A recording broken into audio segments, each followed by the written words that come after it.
dalam nama Tuhan Yesus, kami yang siap sama-sama katakan amin. Amin. Tepuk tangan yang meriah bagi Tuhan Yesus. Please sit down. Welcome home GB Pelita. Nice to meet you all. Please join with our social media. Silakan bergabung dengan sosial media gereja, baik TikTok, baik Instagram, Facebook, dan YouTube gereja, dan Bapak Gembala. Saya percaya pada hari ini semua kita siap diberkati dengan firman Tuhan. Kita belajar firman Tuhan pada minggu yang kedua adalah komunikasi keluarga di era modern. Sangat penting bagi anak-anak muda, anak-anak gadis pada masa mudamu ini melatih dirimu memiliki komunikasi yang sehat dalam keluarga. Walaupun ayah ibumu tidak ada di sini, tetapi engkau bisa menjadi perintis bagaimana membangun keluarga sehat. Salah satu adalah komunikasi. Kalau kita lihat di era modern ini, banyak orang udah mengalami yang namanya satu gangguan karena terlalu memakai gadget berlebihan. Bahkan yang lucunya sekali adalah dia memakai gadgetnya sambil ngomong-ngomong dengan ayah ibunya. Dia memakai gadgetnya sambil ngomong dengan orang lain. Sehingga dia tidak lagi menatap manusia. Dia tidak lagi melihat wajah orang. Dia menatap gadgetnya terus. Bahkan ada sambil menyeberang jalan pun menatap gadgetnya. Dan kemudian ditabrak. Nah saudara, di era modern ini kita belajar bagaimana menata komunikasi yang baik. Saya mengajak setiap saudara agar kita belajar dari apa yang dilakukan Adam. Yaitu dia menyalahkan Hawa, Hawa menyalahkan ular. Maka itulah yang terjadi zaman now. Dalam pernikahan, suami menyalahkan istri, istri menyalahkan suami, orang tua menyalahkan anak, anak menyalahkan orang tua. Makanya kacau. Kenapa? Karena mereka punya spirit menyalahkan yang diwariskan Adam kepada Hawa dan kepada kita. Oleh karena itu kita belajar dari Kolose pasal 3 ayat 14 sampai kepada ayat yang ke-17. Kita belajar dari Kolose 3 14 sampai kepada ayat yang ke-17. Kita belajar dari surat Rasul Paulus kepada jemaat Kolose supaya jemaat Kolose hidup rukun dan hidup harmonis. Itu yang diinginkan. Salah satu kuncinya adalah berkomunikasi. Mari sama-sama kita baca 14 sampai 17, 1, 2, ya. Dan di atas semuanya itu kenakanlah kasih sebagai pengikat yang mempersatukan dan menyempurnakan. Hendaklah damai sejahtera Kristus memerintah dalam hatimu. Karena untuk itulah kamu telah dipanggil menjadi satu tubuh dan bersyukurlah. Hendaklah perkataan Kristus di segala kekayaannya di antara kamu. Sehingga kamu dengan segala hikmat mengajar dan menegur seorang akan yang lain. Dan sambil menyanyikan mazmur dan puji-pujian dan nyanyian rohani. Kamu mengucap syukur kepada Allah di dalam hatimu. 17 sama-sama. Dan segala sesuatu yang kamu lakukan dengan perkataan atau perbuatan, lakukanlah semuanya itu dalam nama Tuhan Yesus. Sambil mengucap syukur oleh Dia kepada Allah Bapa kita. Saudara, kita belajar bagaimana membangun komunikasi yang sehat. Yang pertama kita belajar yaitu dikatakan komunikasi berdasar kasih dan damai sejahtera.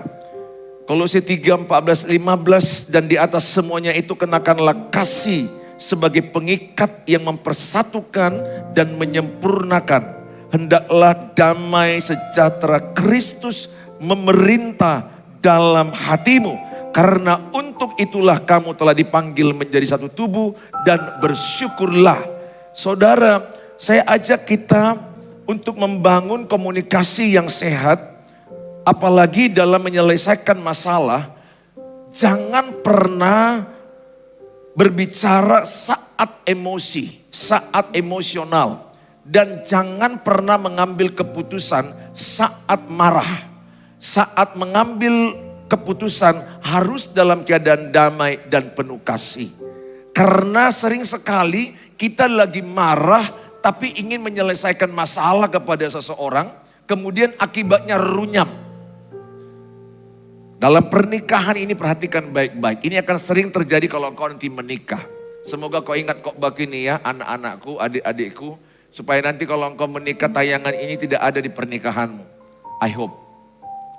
Tetapi sepertinya harus kau lewati itu. Salah satu dalam pernikahan yang menimbulkan konflik adalah ketika saya lagi marah, istri saya juga lagi marah, tapi mencoba ingin menyelesaikan masalah. Kemudian istri saya berkata, kita harus siapkan masalah ini. Saya juga berkata, oke, kita siapkan. Lebih tuntas, lebih bagus. Oke, saya mau tanya, kira-kira dari awal ini meminta penyelesaian masalah, kira-kira menyelesaikan masalah atau merunyamkan masalah? Membangun hubungan atau menghancurkan hubungan? Beberapa di antara saudara jawab ya. Ini paling susah mengetahui orang yang diam, bodoh atau pintar ya. Nah itu yang paling susah. Itu trik untuk mengkelabui kebodohan. Yaitu jangan banyak bicara. Karena kalau banyak bicara bodohnya keluar. Nah please deh, saudara harus menjawab ya. Nah saudara, jelas itu udah pasti menghancurkan hubungan. Itu pernah saya lakukan. Saya ajak istri saya, kita selesaikan. Oke. Makin berantem. Coba cek dirimu waktu pacaran. Belum punya pacar kau ya, aku tahu. Sorry ya. Oke lah, katakanlah kau punya pacar. Punya pengalaman begitu? Wah, kita langsung minta kepada dia. Malam ini juga kita ngomong. Video call. Memang di PC-nya langsung. Bukan begitu, begini maksudnya. Bukan, begini. Bilang sebelahnya, sepertinya ada yang ku kenal seperti itu. Nah saudara, ada yang melakukan seperti itu. Sekali lagi, itulah yang salah. Jangan mau menyelesaikan masalah dalam keadaan marah. Dalam keadaan emosi. Nanti kalau kau menikah, boruku, tolong dengar ini. Kalau lagi emosi, tahu kau emosi? Iya, di atas emosi namanya esmosi. Nah saudara, saya mengajak sama saudara, adik-adik ingat. Jangan menyelesaikan masalah ketika engkau lagi kecewa. Lagi dendam, lagi geram, lagi terluka, lagi marah. Kalau engkau lagi geram, pasti engkau seperti ini tanganmu. Jangan. Makanya bisa kau jambak nanti mertuamu. Apalagi edamu nanti. Waduh, bisa kau selesaikan dengan seksama. Ada 4 F dalam menyelesaikan masalah tipenya. Pertama, ada orang menyelesaikan masalah dengan fight. Katakan fight. Fight itu artinya berantem. Posisi kuda-kuda. Main.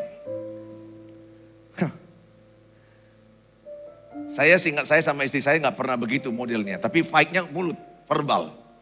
Menyakiti terus, fight. Ada orang begitu. Ada orang punya moto begini.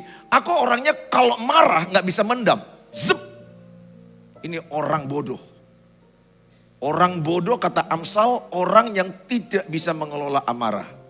Orang bijak adalah orang yang bisa menahan amarah, mengelola amarah, mengelola emosi. Itu kata Amsal berulang-ulang saya baca. Oleh karena itu jangan sampai kau jumpa pasanganmu orang bodoh. Jelek boleh. Bilang sebelahnya asal jangan bodoh. Wajahnya kau lihat jelek kali. Lihat dari tampak samping.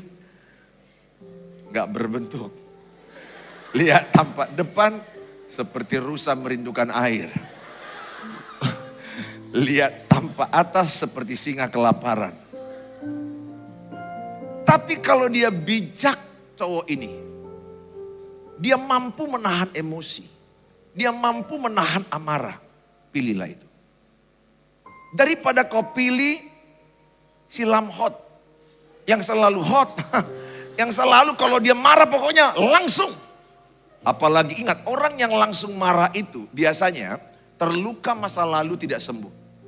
Masa kecil disakiti, masa lalu disakiti, pernah dibanding-bandingkan, pernah diusir, pernah gak diakui anak, pernah dikurung kamar mandi. Pernah dia mengalami luka yang tidak sembuh dan luka itu dibawanya ke pernikahan, habislah pernikahan. Maka saya katakan sama saudara, orang bijak, orang yang mengelola amarah. Orang yang mengelola bisa menahan amarah. Tapi orang bodoh, orang yang meledakkan amarahnya seketika.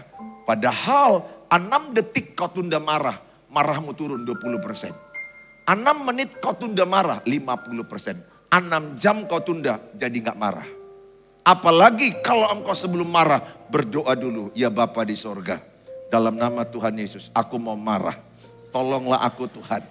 Supaya aku marah, tidak kata-kata kotor, tapi aku marah di dalam pimpinan Roh Kudus. Bisakah begitu? Bisa, karena ayat yang tadi katakan ayat 17, apapun yang kau perkatakan, apapun yang kau perbuatkan, lakukanlah di dalam nama Tuhan Yesus. Saya lakukan. Sekarang saya praktek itu. Kalau saya udah mau marah sama istri, tapi dalam beberapa tahun ini saya sudah tidak ada lagi marah. Saya praktek, Tuhan aku mau marah. Permisi marah. Aku hambamu, tuntun aku dalam marah suci. Ketawa pemain keyboard. Marah, ingat perhatikan baik. Marah, yang kita marah itu masalahnya. Bukan orangnya. Maksud saya adalah pisahkan antara masalahnya dengan orangnya. Jadi orangnya kasihi, itu Tuhan. Tuhan begitu caranya. Orang yang berzina dikasihi Tuhan. Tapi dosa zina dibenci Tuhan. Ngerti ya? You understand? Orang yang mencuri, Tuhan kasihi orang mencuri. Tapi dosa mencuri Tuhan benci. Jadi yang Tuhan benci dosanya. Orangnya dikasihi. Jadi saudara mulai pakai kacamata Yesus. Ketika ada orang menggosipmu, yang kau tidak suka dari dia, sifat gosipnya. Tapi orangnya kasihi. Ini orang yang mengerti. Sehingga engkau bisa membedakan orangnya dengan sifatnya. Nah, tipe yang kedua tadi, tipe pertama fight. Tipe yang kedua adalah flight. Flight itu artinya dia terbang, lari, meninggalkan. Dia nggak mau face apa? Dia nggak mau fight. Dia nggak mau berantem. Dia nggak mau frontal langsung. Dia pergi. Saya juga begitu. Salah satu sifat saya ketika ada masalah dengan istri, meredakannya saya lari sebentar. Tapi pernah kami terjebak dari Brastagi ke Medan, Old and New Year, anakku si Hani masih 4 tahun. Kami nggak bisa lagi lari kemana-mana karena emosinya udah di mobil. Istri udah menjerit, jadi apa maksudmu? Aku pun udah mulai emosi. Jadi apa juga maksudmu? Ingat, ketika engkau marah, itu adalah pintu iblis masuk dalam hatimu. Dan saat itu ada bisikan, lompatkan mobil ini ke jurang, bermati kalian semua. Itu saya dengar betul bisikan iblis itu. Karena turunan dari Brastagi Medan itu banyak jurang kiri kanan. Saya berjuang, Tuhan tolong. Tuhan tolong aku. Nggak bisa lagi aku menahan emosi. Nggak bisa lagi. Jadi berhadapan. Fight. Ingat, marah itu pintu iblis. Saya berdoa anak-anak gadis, anak-anak Tuhan yang di tempat ini. Hilangkan, buang marah, buang geram, buang dendam, buang benci. Marah tidak menyelesaikan masalah. Marah memperumit masalah. Flight, melarikan. Ada orang yang begitu. Yang ketiga lebih parah. F ketiga, freeze, freezer, membeku. Pernahkah engkau menjumpai orang ketika kau ajak, ada suami istri, ada yang sudah membeku, udah mati rasa. Ketika diajak, ayo kita bahas masalah. Istrinya hanya begini aja. Ayo. Dia hanya bahasa nafas. Tapi matanya udah kosong, tajam.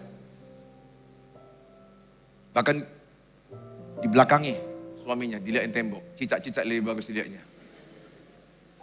Dalam hatinya lebih bagus sudah cicak ini kulihat daripada bodat yang satu ini kira-kira gak manusia kau. Ya ada loh bisa gitu. Gak manusia kau. Bentukmu aja manusia. Bodatnya kau. Mati rasa. Freeze. Membeku. You understand? Ada yang sudah membeku. Artinya gini. Capek aku ngomong sama kau. Kira-kira gitu. Gak ada guna. Lebih bagus pisah. Divorce. Lelah. Capek mental. Capek hati. Lebih bagus pisah. Makanya angka perceraian tinggi. Karena banyak yang letih dalam pernikahan. Tinggi angka perceraian adik-adikku. Kalau dulu kita bilang Kristen jarang cerai. Sekarang sudah sama. Udah mengejar ketinggalan. Dalam hal yang salah. Dulu aib. Pernikahan 2 kali. Sekarang hampir semua merek gereja. Udah gak terbendung. Kenapa? Mereka letih dalam pernikahan. Padahal pernikahan itu menyenangkan. Karena pernikahan dan keluarga didesain seperti sorga. Yaitu hubungan Allah Bapa, Allah Anak, Allah Roh Kudus. Satu kesatuan yang tidak terpisahkan disebut Allah Tritunggal. Begitulah keluarga. Ayah, ibu, anak disebut keluarga. Desainnya itu sorga. Di keluarga itu kalau ada sukacita, ada damai sejahtera, ada yang namanya kebenaran. Itulah kerajaan Allah. Keluargamu jadi sorga. But sedikit yang seperti itu sekarang. Yang banyak adalah berantem. Kalau nggak berantem suara yang tinggi. Yang kedua diam-diaman. Silent treatment. Anak-anakku. Jangan contoh sifat silent treatment. This is toxic treatment. Itu adalah terapi yang beracun. Sehingga cowok yang mendekati, yang udah kau temani 3 tahun, 4 tahun, kau diami dia. Biar tahu kau. Diam, tampaklah kau diam 3 hari. Sempat dibalas cowok itu, kau 3 hari ya, aku 3 bulan.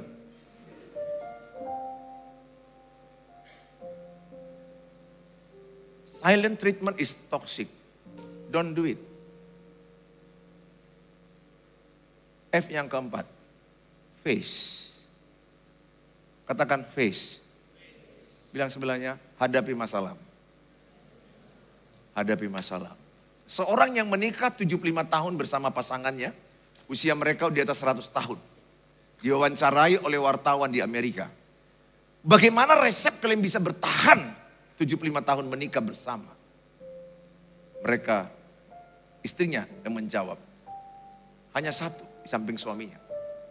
Semua masalah kami selama 75 tahun. Kami bicarakan baik-baik. Dia closing dengan kata, tidak ada masalah pernikahan yang tidak bisa siap. Kalau dibicarakan baik-baik. Kenyataannya banyak orang gak lulus dalam berkomunikasi. Banyak orang gak lulus dalam berkomunikasi walaupun S2, S3, doktoral. Berbicara, mendengar. Maka dikatakan orang yang berkomunikasi itu ada satu berbicara, satu mendengar. Selesai dulu berbicara, baru dia mendengar. Salah lah, masa selesai dulu berbicara baru mendengar. Berarti bilang sebelahnya konsen kau, bilang sebelahnya ini selesai dulu berbicara baru mendengar katanya coba. Berarti selama berbicara tidak mendengar. Gak apa-apa lah, ini kan jam-jam rawan, jam-jam 4. Bantu sebelah kiri kanan. Saudara, apa namanya kalau dua-duanya bicara? Berantem. Kami pernah mengalami sama istri. Aku dulu ngomong. Enggak gitu, gini. Enggak begitu. Capek. Akhirnya kami pakai jam. Ini jam, pakai jam. Kau ngomong berapa menit? Ingat kalau udah marah pakai kau-kau loh suami istri. Gak boleh, gak boleh. Saya pernah lakukan itu, pernah, bukan sering. Kau, ada lagi lebih kasar kata binatang sama pasangannya. Saya ingatkan samamu adik-adikku, setelah engkau menikah diberkati Tuhan, panggillah suamimu Papa. Pesanku samamu, karena engkau, atau kalau kamu mau lebih keren, Papi. Gak ada dalam Alkitab harus karena kau kaya raya baru bisa manggil Papi. Boleh, kau bertani pun boleh. Apapun kerjaanmu kau bisa tergantung seleramu. Papa, Papi, boleh. Asal jangan pipa. Papa, Papi, sayang, my lovely. Up to you, itu panggilan. Dan yang laki-laki manggilmu mama, oh mami, my wife, my lovely, up to you. Yang bagus-bagus silakan. Tapi kalau udah marah, perhatikan baik. Makanya sekali lagi, marah pintu setan masuk. Dengar pemarah? Halo, dengar pemarah? Dengar. Kalau kau marah, setan masuk. Maka Alkitab buang amarah. Kolose 3:8. Buang geram, buang dendam. Nah saudara, harusnya kita belajar komunikasi yang sederhana. Siap dulu orang bicara, baru satu lagi bicara. Artinya kalau dua-duanya diam, berantem. Saudara yang saya kasihi, mana lebih payah, berbicara atau mendengar? Ya, lebih payah mendengar.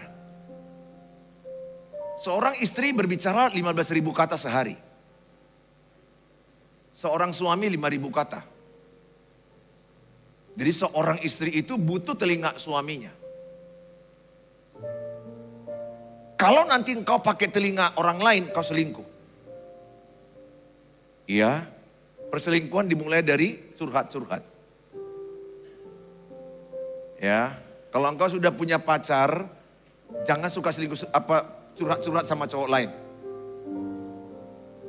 Tanda awal perselingkuhan. Saya mengajak sama dirimu untuk belajar mendengar. Pesanku samamu anak gadis, jumpailah cowok yang telinganya siap menampung semua perkataanmu. Tapi tolong jangan buat dia tong sampah. Tapi kau butuh telinga dia. Kau butuh telinga dia, jujur. Kau butuh telinga dia. Karena unek-unekmu di sini harus kau lepaskan. Kesalmu di kantor, kesalmu di sekolah, engkau ngajar, kesalmu dengan keluarga mertuamu nanti. Kau butuh telinga seorang suami yang setia. Saya sudah memberkati telingaku ini berulang-ulang. Mampukanlah telingaku Tuhan. Mendengarkan curhat, curcol, curcir, entah apalah semua daripada isi hati istriku. Ya, saudara, saya mengajak sama kita sama-sama untuk kita belajar berbicara. Poin yang kedua. Poin yang kedua adalah berkomunikasi dengan hikmat Kristus. Apa itu hikmat? Hikmat itu adalah berasal dari takut akan Tuhan. Hikmat itu membuat masalah yang sulit jadi mudah. Hikmat itu membuat masalah yang rumit jadi sederhana. Beda orang pintar dengan orang berhikmat. Orang pintar menghafal, ada soal dia jawab dengan hafalan dia atau yang dia ketahui. Orang yang berhikmat dia mampu menghubung-hubungkan satu puzzle-puzzle lain atau cerita-cerita lain dan dia mendapat solusi. Orang yang berhikmat ini seperti Raja Salomo, dia raja yang berhikmat, hikmat Salomo. Bagaimana dia menyelesaikan masalah perebutan bayi dari dua orang ibu. Hikmat itu membuat yang sulit menjadi mudah, yang rumit jadi sederhana. Pesanku, carilah hikmat dari Tuhan. Kalau engkau kurang hikmat, minta hikmat dengan iman kepada Tuhan. Saya juga mengembalakan jemaat, saya minta hikmat kepada Tuhan. Saya juga bagaimana membangun pernikahan sama istri, saya minta hikmat sama Tuhan. Bagaimana saya membangun hubungan dengan keluarga mertua, saya minta hikmat dari Tuhan. Dengar anak gadis, Membangun hubunganmu dengan keluarga mertuamu gak gampang. Tidak gampang, tidak mudah. Ketika engkau menikah, engkau bukan menikahi satu orang. Engkau menikahi satu pasukan. Semua keluarga dia jadi keluargamu otomatis. Sep. Berapa orang keluarganya? Dari mamanya, kakak adik 8 orang. Ikut cucu-cucunya semua turun. Dari bapaknya 5 orang.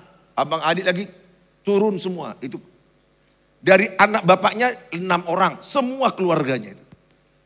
Ikut masalah anjingnya pun hilang, itu masalahmu. Makanya perlu hikmat. Membangun komunikasi yang baik. Bagaimana kita membangun hikmat? Yang pertama saya ajar sama saudara, adik-adik. Untuk saudara berkomunikasi butuh hikmat. Yang pertama, motivasi dalam hatimu. Apa motivasimu dalam berkomunikasi? Apa motivasimu dalam berbicara? Katakan motivasi. Motivasinya harus karena kasih. Motivasinya harus karena damai. Hindari kalau engkau lagi panas hati, sok-sok bicara dengan edamu nanti. Nanti ketika makan rujak, yang kau cucuk bukan jambu air, tapi hidung edamu. Karena hidung edamu mirip jambu air. Karena kau lagi panas hati. Makanya perlu kita motivasinya apa? Kasih. Kalau kasih apa? Menerima kekurangan orang lain. Kasih itu apa? Mengampuni. Kasih itu tidak menyimpan kesalahan orang lain. Ada niatmu berdamai. Ingat, tidak ada yang jadi otomatis rukun damai tanpa diusahakan. Persatuan tidak cukup hanya didoakan. Persatuan hanya bisa dilakukan dengan doa dan usaha. Jadi kekristenan ada usaha. Apa usahamu? Memecahkan hubungan yang hancur, hubungan yang beku. Ketika hubunganku dengan istri mulai renggang, saya harus berusaha. Apa yang bisa kulakukan? Tapi motivasiku jelas, aku kasih sama dia.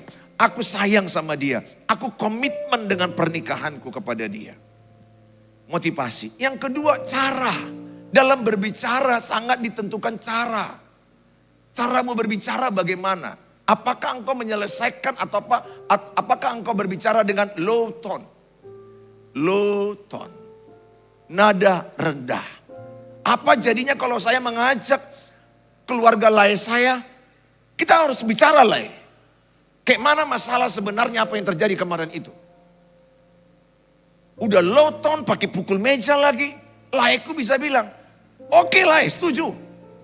Kita hadirkan semua saksi. Nggak usah lanjutkan, pasti hancur hasilnya. Karena dimulai dengan high tone. Belajar anak-anak gadis, boru-boru Batak, dengar. Memang kau boru Batak punya marga, tapi jangan lupa kau borunya Tuhan Yesus. Ayo anak gadis sama-sama katakan, saya boru Tuhan Yesus. Iya, kau boru Tuhan Yesus. Kau anak Tuhan Yesus. Belajar low tone. Belajar nada rendah. Bilang sebelahnya low tone. Nada rendah. Low tone. Yang di belakang tonton. Yang di belakang tonton aja. Kan bilang low tone. Bilang sekali lagi sebelahnya low tone. Nada rendah. Amin. Jadi kalau engkau ngomong sama seorang, apalagi orang yang sedang mau kau PDKT, waduh. Tolonglah ya, bukan karena sandiwara, karena ini orang udah mau ke PDKT. Iya bang. Iya bang. Ih, abang capek kali lah, haus kali. Minum apa bang? Teh manis dingin, teh manis panas, kopi susu, kopi hangat, kopi dingin, apa? Alah teh manis dingin aja deh, ntar ya bang. Aduh, manis sekali lah kau pokoknya waktu itu. Yang laki-laki udah merasa, ya sekali-sekali kau kunjungi yang kau PDKT itu tanpa ada aba-aba kau mau datang. Nah, ini pesanku ya yang laki-laki ya. Kau datangi dia tanpa ada aba-aba. Bila perlu, lengketkan telingamu, copot dulu satu, lengketkan ke dindingnya. Pakai antena ke rumahmu. Atau pakai tape recorder di atas asbes kamarnya. Biar tahu kau aslinya. Ternyata yang bilang-bilang itu, iya bang. Kau dengar nanti kau putar, mana kau? Siapa ngambil handukku?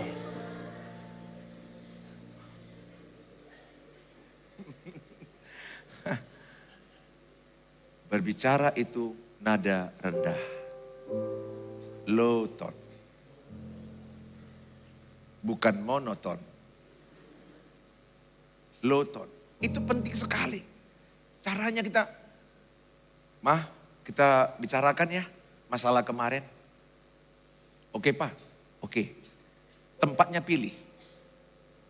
Motivasi. Cara. Low tone. Bedakan orangnya dengan masalahnya. Tempat pilih. Apalagi masalah yang serius kau selesaikan. Masalah yang panas jangan kau selesaikan dekat kompor gas LPG. Jangan please deh. Pakai akal sehat. Udah masalahmu panas, di tempat yang panas terik matahari, dan kau berkeras harus disiapkan di sini, walaupun sepanas terik matahari. Aku sudah nggak tahan lagi, selesaikan di sini. Si abang itu udah bilang, ini jam 12 dek, lihatlah matahari dek di atas. Adik juga udah lapar. Enggak sekarang. Untung kau dapat cowok yang baik seperti itu. Kalau kau jumpa cowok yang high tone dengan high tone. Wis, muncullah tronton. Betul nggak saudara? High tone dengan high tone. Habis hidupmu, habis. Aduh, ada di sini yang pengalaman. Kau udah high tone, dia jumpa yang high tone lagi. Yang dua-duanya mantan Korna Poso Bulung. Cari waktu yang tepat. Itu orang berhikmat, waktu yang tepat. Jangan si adik itu lagi sedang skripsi, sedang dobingnya, dosen pembimbingnya sedang menunggu, sedang perbaikan, lagi banyak rumit, lagi banyak pikiran. Datang pula si Poltak ini, nggak bisa dia, aku udah nggak sabar, di chat, aku nggak sabar pokoknya. Itu tunggulah dulu Bang Poltak. Dalam hatinya kau betul-betul polos, nggak berotak kau sebenarnya. Aku nggak sabar pokoknya, aku tunggu cepat. Lihatlah, difotokannya lagi rumah dosennya, lihat aku di sini, lihat jamnya. Dipoto lagi skripsinya, lihat ini aku dicoret. Aku coret kau nanti. Datang si Poltak ini, nggak peduli. Harus diselesaikan. Datang dia, oke tunggu aku. Waktu nggak tepat. Jadi bawanya spidol. Dengan muka pris, beku. Menatap dia si Poltak ini pun dia. Gini-gini aja dia. Ayo sojol maho. Bodak doh. Sok gantengnya kau. Si Poltak begini. Sudah. 1 jam si Poltak. Sudah Bang Pol. Sudah Bang Pol. Dengan orang bisa senyumnya gini loh. Hati-hati kan jumpa orang senyum gini. Senyum yang bagus itu simetris kanan dan kiri. Ada orang senyum begini. Itu hati-hati. Itu senyum itu berekspresi isi hatimu loh. Si Tiur udah senyum-senyum begini dia.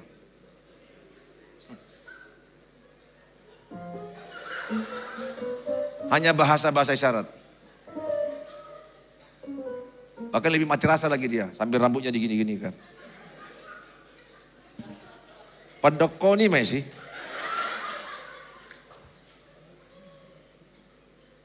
Poltak udah habis 1 jam. Udah Bang? Sudah? Udah dek. Oke, aku satu kata aja. Putus. Satu kata aja Bang. Putus. Puas?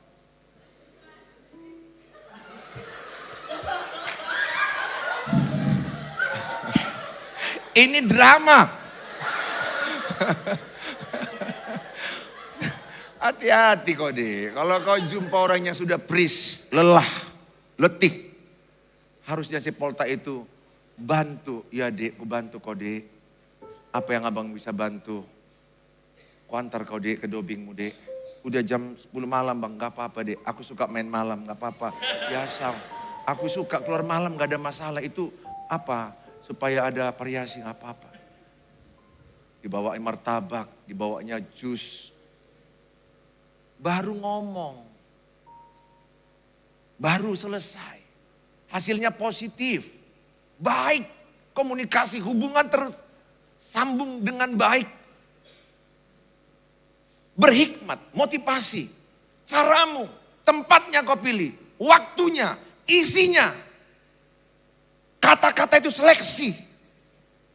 Apalagi saat emosi-emosian, jangan asal chat. Bila perlu kau bilang sama kawanmu itu, sorry, aku belum stabil emosiku. Sorry, aku gak bisa chat sekarang. Emosiku lagi labil. Lagi banyak pikiranku. Aku takut salah ketik. Dan kau tersinggung. Itu jauh lebih baik. Berkomunikasi yang ketiga memuliakan Kristus. Artinya engkau berkomunikasi tidak ada kata-kata kotor. Kolose 3 ayat 8. Kolose 3 ayat 8. Sehingga setiap engkau berbicara mendatangkan kasih karunia. Membangunkan orang yang mendengarkannya. Itulah orang yang disebut dipimpin Roh Kudus. Saya sekarang berdoa asal aku ngomong. Aku rindu istriku diberkati. Aku rindu anak-anakku diberkati. Aku rindu dia terbangunkan, termotivasi. Dalam Kolose 3:8 dikatakan, tetapi sekarang buanglah semuanya ini, yaitu apa? Marah. Katakan, saya buang marah. Saya buang geram. Saya buang kejahatan. Saya buang fitnah. Saya buang kata-kata kotor. Jadi orang yang memuliakan Tuhan, apalagi yang udah melayani di mimbar. Jangan satu mulut lidah memuji Tuhan, satu lidah kata binatang. Satu mata air menghasilkan satu rasa air. Enggak ada satu mata air menghasilkan dua rasa, asin dan tawar. Kalau lidahmu sudah dipakai memuliakan Tuhan, biarlah lidahmu dalam setiap berkata-kata memuliakan Tuhan. Sehingga tidak ada lagi kata-kata yang kotor. Enggak ada lagi kata-kata yang unsur-unsur yang pornografi atau kata-kata binatang. Kata-katamu memberkati. Saya mengajak setiap saudara pada hari ini. Supaya engkau membangun komunikasi dengan dikatakan dengan kasih dan damai. Dan engkau memiliki hikmat. Engkau tahu waktunya, kapan. Engkau tahu caranya. Engkau memiliki motivasi, kasih dan damai. Isinya kau perhatikan. Dan engkau berbicara memuliakan Tuhan. Tepuk tangan bagi Tuhan Yesus.